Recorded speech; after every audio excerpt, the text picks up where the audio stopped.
اب اس آیت مبارکہ میں اللہ تعالی نے سارے اہل ایمان کو، ان میں منافق بھی آگے، مسلمان بھی آگے، کمزور بھی آگے، طاقتور بھی آگے، سب کو فرمایا جان لو کہ اللہ ہی حقیقی مستحق عبادت ہے، وہی حقیقی معبود ہے، وہی معبود برحق ہے۔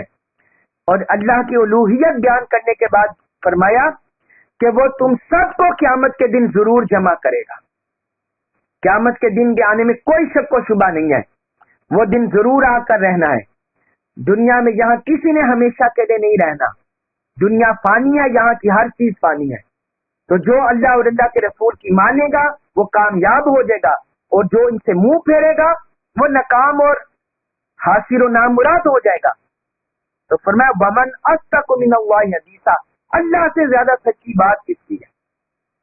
اس کی بات سب سے زیادہ سچی ہے، اس کا فرمان سب سے زیادہ سچا ہے جو اس نے بیان فرما دیا۔ اس کو ماننا، اس پر عمل کرنا، اسی میں ہی انسان کی بھلائی ہے۔ اللہ تبارک و تعالی ہمیں قرآن مجید کا کما کو فہم نصیب فرمائے اور ہمیں اس پر عمل پیرا ہونے کی توفیق عطا فرمائے۔ وما علیہ الا البلاغ المبین۔